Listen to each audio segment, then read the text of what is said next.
बिस्मिल्लाहिर्रहमानिर्रहीम। अस्सलामु अलैकुम नाजरीन। ये बंद हमने बनाया है पहाड़ों से भी ज्यादा मजबूत। कोई हमें तबाह नहीं कर सकता।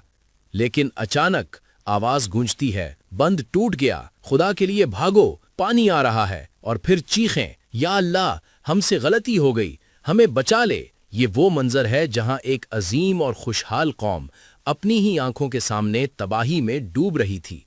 ये एक ऐसी कौम थी जिसके लिए भूख सिर्फ एक लफ्ज था। इनके शहर में तंगी का कोई तसव्वुर ही नहीं था। वहां सोना मिट्टी की तरह आम था और पानी रहमत की तरह बहता था। बागात इस कदर भरपूर थे कि मुसाफिर जब इनके इलाके से गुजरता तो उसे सफर भर भूख का एहसास ही ना होता। दौलत, इज्जत, ताकत और खुशहाली, जो कुछ भी एक इंसान सोच सकता है, सब कुछ इनके पास मौजूद था। लोग कहते थे कि ये जमीन पर जन्नत है। मगर फिर एक लम्हा ऐसा आया कि सिर्फ एक मामूली सा चूहा अल्लाह के हुक्म से मारिब के अजीम बंद की तकदीर का फैसला बन गया। न कोई फौजी हमरा हुआ, न जलजला आया, न आसमानी बिजली गिरी। बस अल्लाह का एक हुक्म, एक रात, और दुनिया की सबसे खुशहाल सल्तनत मिट्टी में मिल गई। ये वो वाकया है जिसका जिक्र अल्लाह ताला ने कुरान पाक में सूरत सबा में फरमाया है कि बेशक सबा की बस्ती में उनके लिए एक बड़ी निशानी थी। ये कौम सबा की दास्तान है, जन्नत से जहन्नम तक के सफर की। और यकीन जानिए, ये सिर्फ एक तारीखी वाकया नहीं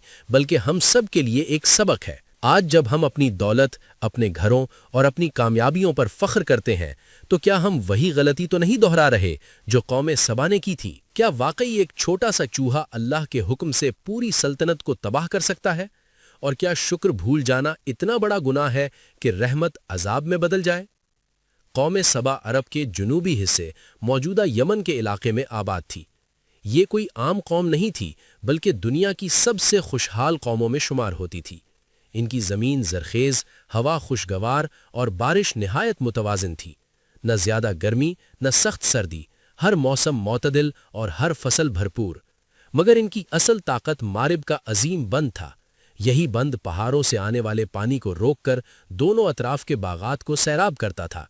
ये सिर्फ एक बंद नहीं था बल्कि इनकी इंजीनियरिंग का शाहकार, इनकी दौलत का मरकज और इनकी ताकत की अलामत था। कुरान पाक इस मंजर को यूं बयान करता है कि इनके दाएं और बाएं दो बाग थे, ऐसे घने और फलों से भरे हुए कि हर तरफ साया ही साया था। अंगूर, खजूरें, अनार और हर किस्म के फल, यहाँ तक कि मुसाफिर को अपने साथ खाना ले जाने की जरूरत न पड़ती। हर तरफ रिज्क ही रिज्क था। अल्लाह ताला ने उन्हें हुक्म दिया था कि अपने रब का दिया हुआ रिज्क खाओ और उसका शुक्र अदा करो। ये एक पाकीज़ा शहर था और उनका रब बड़ा बख्शने वाला था। यही वो वक्त था जब कौम सबा अपने उरूज पर थी। इनकी सबसे मशहूर हुक्मरान मलका बिल्कीस थीं, जो निहायत दाना, समझदार और ताकतवर हुक्मरान थीं।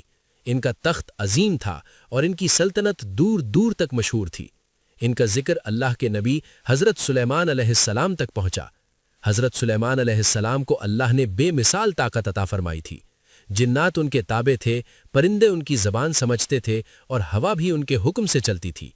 एक दिन हुदहुद परिंदा उनके पास आया और सबा की खबर दी कि वहां एक औरत हुकूमत कर रही है जिसे हर चीज दी गई है और उसका बहुत बड़ा तख्त है, मगर वो और उसकी कौम अल्लाह को छोड़कर सूरज की इबादत करते हैं। हजरत सुलेमान अलैहिस्सलाम ने उन्हें एक खत भेजा जिसमें अल्लाह के नाम से दावत दी गई कि सरकशी न करो और इताअत इख्तियार करो। मलिका बिल्कीस ने खत पढ़कर अपने दरबारियों से मशवरा किया। उन्होंने ताकत का मुजाहिरा करने के बजाय हिकमत से काम लिया और पहले तोहफे भेजे। मगर जब हजरत सुलेमान अलैहिस्सलाम ने वो तोहफे वापस कर दिए तो वो समझ गईं कि ये कोई आम बादशाह नहीं बल्कि अल्लाह के नबी हैं। फिर वो खुद उनके दरबार में हाजिर हुईं। जब उन्होंने अपना तख्त पहले से वहां देखा और शीशे के महल का अजीब मंजर देखा तो हकीकत उन पर वाज़े हो गई और उन्होंने अल्लाह के सामने सर झुका दिया।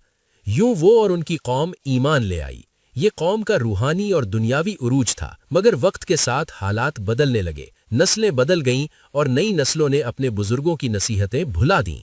पहले लोग हर नेमत को अल्लाह की रहमत समझते थे, मगर अब लोग कहने लगे कि ये सब हमारी मेहनत और अक्ल का नतीजा है। शुक्र की जगह गुरूर ने ले ली। इबादत कम हो गई और दुनिया की मोहब्बत बढ़ गई। लोग अपनी ताकत और दौलत पर फख्र करने लगे और अल्लाह को भूल गए। अल्लाह ताला ने उन्हें समझाने के लिए अंबिया और नेक लोग भेजे, मगर उन्होंने मजाक उड़ा। जब उन्हें खबरदार किया जाता तो वो कहते, हमारा बंद पहाड़ों की तरह मजबूत है, इसे कौन गिरा सकता है? और यही उनके जवाल की इब्तदा थी। پھر اللہ کا فیصلہ آیا۔ بند کی بنیاد میں چوہوں نے سرنگیں بنانا شروع کر دیں۔ لوگ دیکھتے رہے مگر مذاق اڑاتے رہے۔ وقت گزرتا گیا اور بند کمزور ہوتا گیا، مگر کسی نے سنجیدگی سے نہ لیا۔ آخر کار ایک رات وہ آئی جب بند ٹوٹ گیا۔ پانی جو کبھی رحمت تھا عذاب بن کر آیا۔ ایک ہی لمحے میں سیلاب نے ہر چیز بہا دی۔ لوگ چیختے بھاگتے مدد مانگتے رہے مگر کوئی بچ نہ سکا۔ گھر باغ بازار سب پانی میں ڈوب گئے۔ صبح ہوئی تو وہاں کچھ نہ تھا، نہ شہر نہ لوگ، صرف کھنڈرات۔ اللہ تعالیٰ نے ان کے سرسبز باغات کو کڑوے پھلوں اور جھاڑیوں میں بدل دیا۔ جو زمین جنت تھی وہ ویران ہو گئی۔ اور قرآن کہتا ہے کہ یہ سزا انہیں اس لیے دی گئی کیونکہ وہ ناشکرے ہو گئے تھے۔ یہ واقعہ ہمیں یہ سبق دیتا ہے کہ قوم سبا اپنی دولت کی وجہ سے تباہ نہیں ہوئی بلکہ اپنے غرور کی وجہ سے ہوئی۔ انہوں نے شکر چھوڑ دیا اور اللہ کو بھلا دیا۔ اگر اللہ کی دی ہوئی نعمت انسان کو اللہ سے دور کر دے تو وہ نعمت نہیں بلکہ آزمائش بن جاتی ہے۔ آج ہمیں سوچنا چاہیے، کیا ہم اللہ کا شکر ادا کرتے ہیں؟ کیا ہم اپنی کامیابیوں کو اللہ کی رحمت سمجھتے ہیں یا صرف اپنی محنت کا نتیجہ؟ ہمیں یاد رکھنا چاہیے کہ غرور تباہی کی جڑ ہے اور شکر برکت کی کنجی۔ اللہ تعالیٰ سے دعا ہے کہ وہ ہمیں شکر گزار بندے بنائے، ہمیں غرور سے بچائے اور اپنی نعمتوں کی قدر کرنے کی توفیق عطا فرمائے۔ آمین۔ اگر آپ کو یہ سبق آموز واقعہ پسند آیا ہو تو ویڈیو کو لائک کریں، چینل کو سبسکرائب کریں اور کمنٹ میں ضرور لکھیں، اللہ ہمیں شکر گزار بنائے۔ آمین۔